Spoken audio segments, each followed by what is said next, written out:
हरे रामा हरे रामा रामा रामा हरे हरे हरे कृष्णा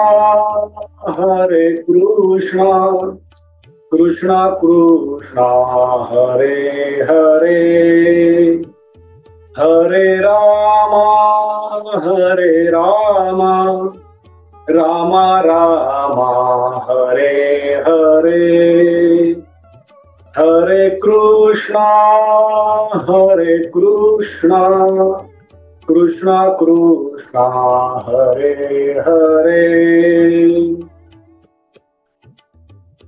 सद्गुरुनाथ महाराज की जय।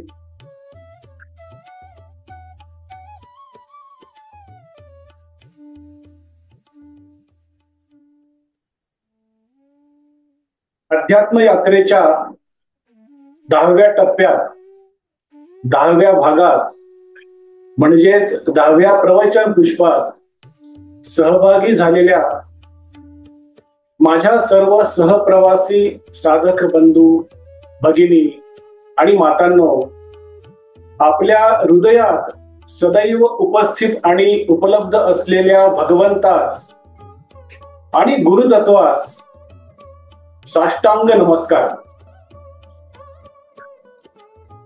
आपण सर्वजण आत्मोन्नतीसाठी, परमानंदासाठी आनंदाची साधना करत आहोत। ही अध्यात्म यात्रा, ही आनंदाची साधना, याचा शेवटचा टप्पा म्हणजे परमानंदाची नित्य ओळख करून घेऊन भगवंताच्या नित्य सानिध्यात राहणे। ही अध्यात्म यात्रा आपण भगवंताच्या इच्छेने, गुरूंच्या कृपेने आणि आई वडिलांच्या भक्कम आशीर्वादाच्या आधारानेच एक एक टप्पा पार करत पुढे जात आहोत।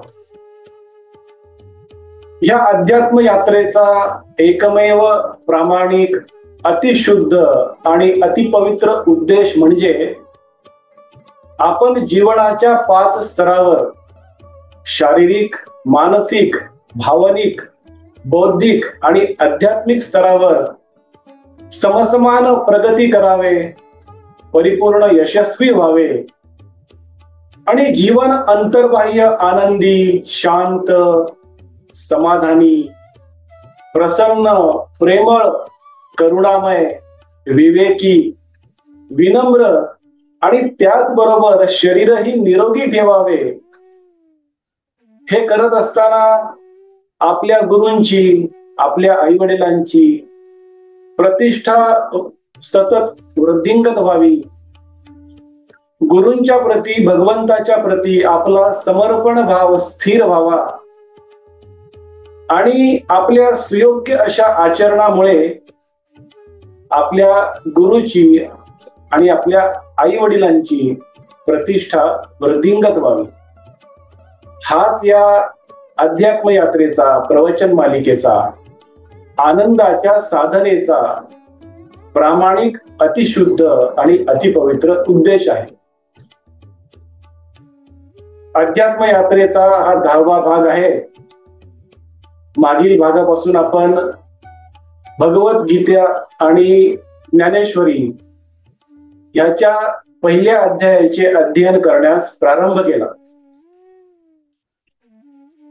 पहिला अध्याय अर्जुन विषाद योग याच्या अध्ययनाची सुरुवात करत असताना आपण सर्वप्रथम अनेक संतांना, भगवंतांना, आतापर्यंत झालेल्या महाकवींना, महाकाव्यांना, भगवद्गीतेला, ज्ञानेश्वरीला, भगवान श्रीकृष्णांना आणि संत ज्ञानेश्वर माऊलींना नतमस्तक झालो।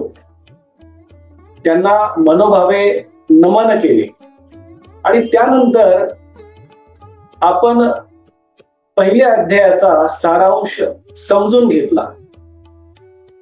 या 10व्या टप्प्यात, 10व्या भागात म्हणजेच 10व्या प्रवचन पुष्पात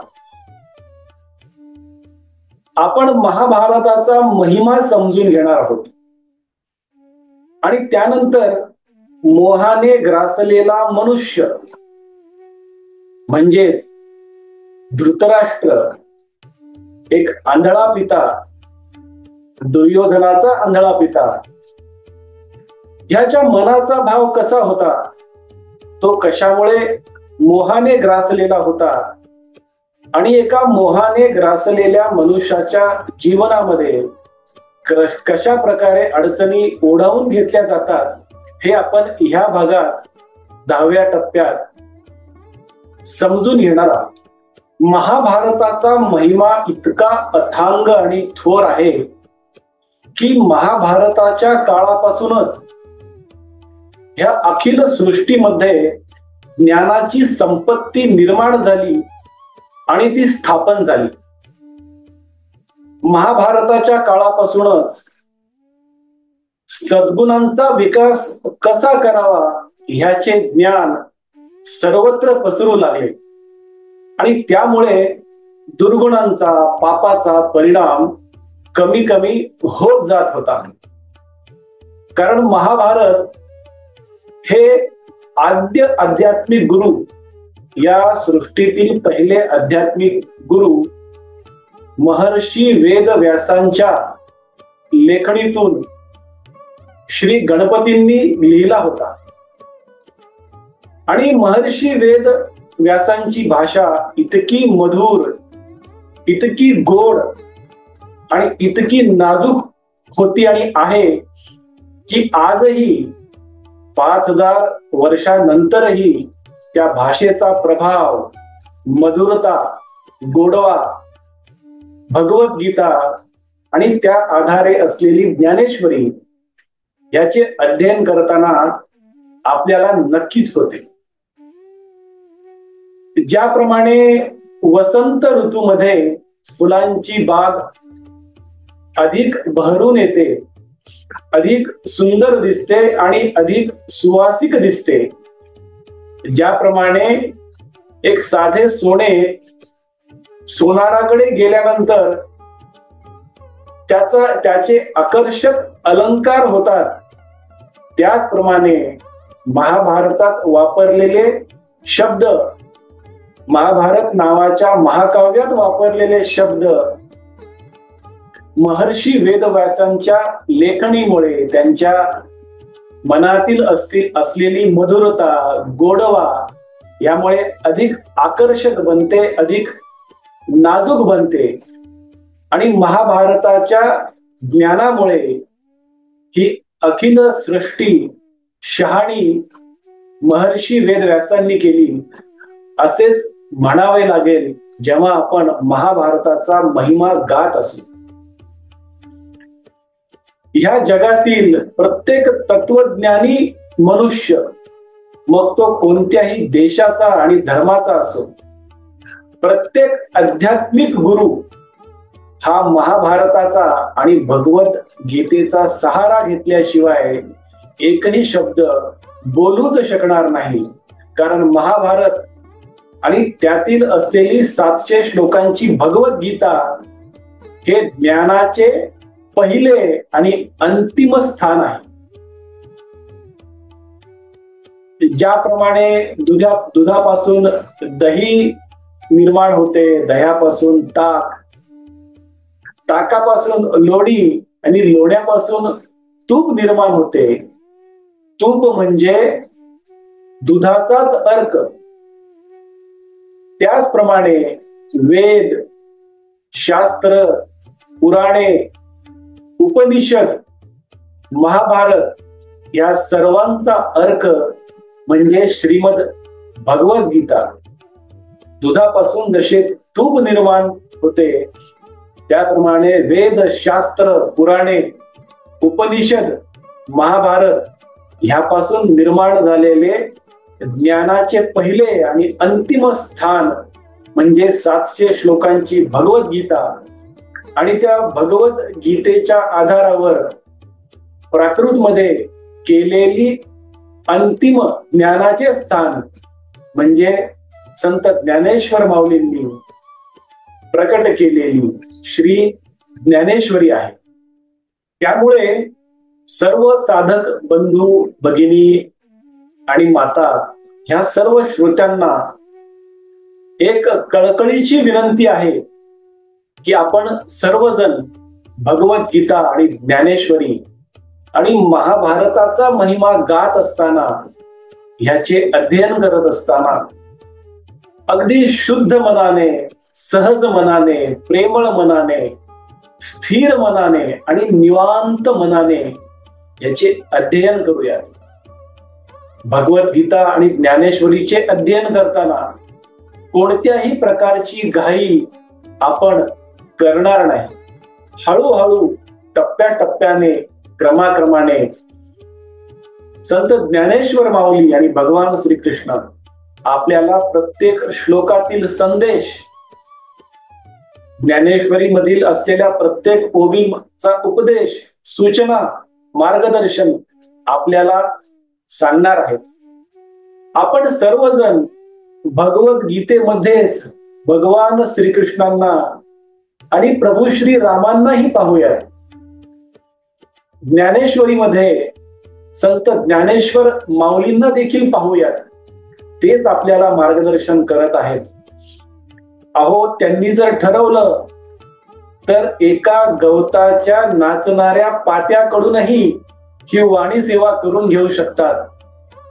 त्यामुळे ही वाणी सेवा करत असताना मनामध्ये एकच भाव आहे की आपण त्या भगवंताचे, संत ज्ञानेश्वर माऊलींचे एक साधन आहोत, एक इन्स्ट्रुमेंट आहोत, एक कठपुतली आहोत, एक पपेट आहोत. एवढाच भाव माझ्या मनामध्ये ही वाणी सेवा करताना आहे. अहो, गुरुची शक्ती, भगवंताची शक्ती मुक्या माणसालाही, मुक्या जनावरालाही बोलायला भाग पाडते. तर आपल्यासारख्या वाणी असलेल्या, माझ्यासारख्या अज्ञानी बालकाला भगवंत आणि गुरु शक्ती देणारच न हो. त्यामुळे पुन्हा एकदा नम्रपणे नमूद करूयात, मी स्वतः नमूद करतो की मी फक्त भगवंताची एक कठपुतली आहे, एक साधे गरीब साधन आहे. जी काही सेवा, जो काही भगवद्गीतेचा आणि ज्ञानेश्वरीचा महिमा आपण टप्प्याटप्प्याने ह्या अध्यात्म यात्रेत गाणार आहोत, ते भगवंतच आणि सद्गुरु श्री ब्रह्मचैतन्य गोंदवलेकर महाराजच करून घेत आहेत. ही प्रामाणिक भावना, शुद्ध भावना मनामध्ये आहे. भगवद्गीतेतील आणि ज्ञानेश्वरीच्या पहिल्या अध्यायामध्ये अगदी सुरुवातीलाच मोहाने ग्रासलेल्या आणि एका आंधळ्या पित्याचे वर्णन केलेले आहे. मोहाने ग्रासलेला आणि आंधळा पिता हा दुर्योधनाचा पिता आहे. त्यांचे नाव धृतराष्ट्र. मोह म्हणजे काय?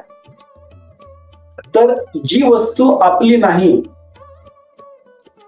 जी आपल्या योग्यतेची नाही, ज्या वस्तूवर आपला अधिकार नाही, ती वस्तू आपली वाटणे किंवा आपल्याला हवीशी वाटणे, ती वस्तू मलाच पाहिजे असे वाटणे म्हणजे मोह. रावणालाही मोह झाला होता. जी वस्तू, जी व्यक्ती रावणाची नव्हती, पण ती त्याला हवीशी वाटत होती, म्हणजे माता सीता. त्याचप्रमाणे दुर्योधनाच्या योग्यतेची आणि अधिकाराची जी वस्तू नव्हती, जे साम्राज्य नव्हतं, ते त्याला हवंसं वाटत होतं. आणि त्याप्रमाणे धृतराष्ट्राला देखील दुर्योधनाच्या मोहामध्ये सामील व्हावं लागलं.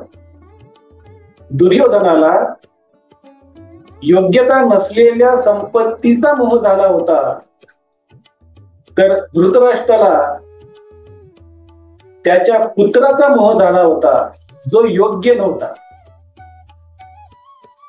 जो व्यक्ती मोहाने ग्रासलेला असतो तो व्यक्ती आनंदी राहू शकतो का, समाधानी राहू शकतो का, शांत राहू शकतो का, हे आपल्याला धृतराष्ट्र आणि दुर्योधन यांच्या भूमिकेवरून नक्कीच समजेल. मोहाने ग्रासलेला धृतराष्ट्र ह्याला संजय कुरुक्षेत्राच्या रणांगणावर पांडवाच्या सैन्याचे कौतुक करताना दिसतात. कारण कुरुक्षेत्र त्या काळामध्ये एक होळीचे धार्मिक ठिकाण असे समजले जायचे आणि त्या ठिकाणी युद्ध देखील व्हायचे. संजय धृतराष्ट्राला पांडवाच्या सैन्याचे वर्णन ह्याप्रमाणे करतात की जणू काही अधर्मी कौरवांना खाण्यासाठी काळच पुढे उभे राहिला आहे असे पांडवाचे सैन्य दिसते, असे संजय धृतराष्ट्राला सांगत आहेत. महादेवाचा मोठा नागच जणू काही अनैतिक अधर्मी कौरवांना खाण्यासाठी गिळण्यासाठी समोर उभा आहे की काय असे दिसते. अशा प्रकारे देखील पांडवाच्या सैन्याचे कौतुक करताना संजय दिसतात.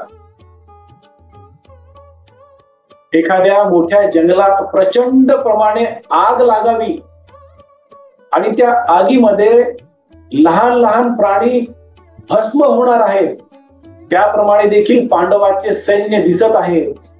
अशा प्रकारे संजय पांडवाच्या सैन्याचे वर्णन करत आहेत.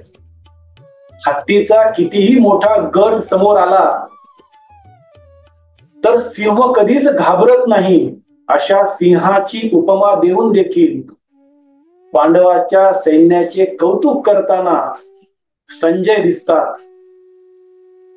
संजय धृतराष्ट्राला पांडवाच्या सैन्याचे कौतुक करताना अनेक प्रकारे त्यांना वर्णन करून सांगतात की महाराज, आता तरी सावध व्हा, आता तरी तुमच्या मुलाला समजावून सांगा की अधर्माने अनीतीने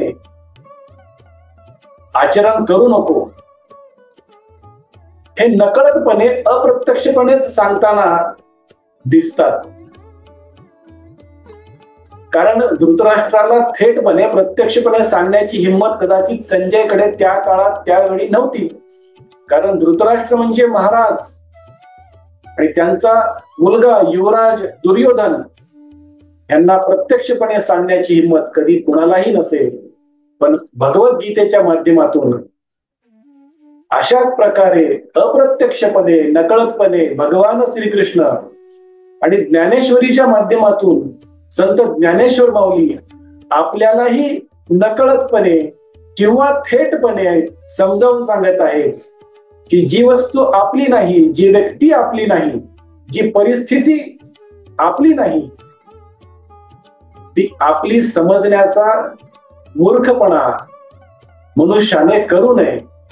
म्हणजे मोहाने ग्रासून जाऊ नये. कारण मोह ज्या ठिकाणी आहे त्या ठिकाणी आनंद, शांतता, समाधान, प्रेम, करुणा, विवेक, विनम्रता राहू शकत नाही. मोहाने ग्रासलेला मनुष्य कसा असतो, त्याचे जीवन कसे दयनीय प्रकारचे होते हे आपण पाहिले. पुढील भागात म्हणजे 11व्या प्रवचन पुष्पात आपण अर्जुन विषाद योग ह्या पहिल्या अध्यायाचे पुढील अध्ययन करणार आहोत.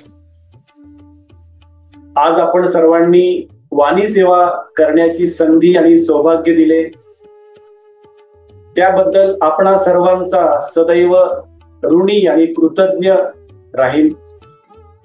आजची झालेली वाणी सेवा भगवंताच्या चरणी सद्गुरु श्री ब्रह्मचैतन्य गोंदवलेकर महाराजांच्या पादुकावर आणि आई वडिलांच्या चरण कमलावर मनोभावे अर्पण करूयात. हरे राम राम राम हरे हरे, हरे कृष्ण कृष्ण कृष्ण हरे हरे, हरे राम राम राम हरे हरे, हरे कृष्ण कृष्ण कृष्ण हरे हरे।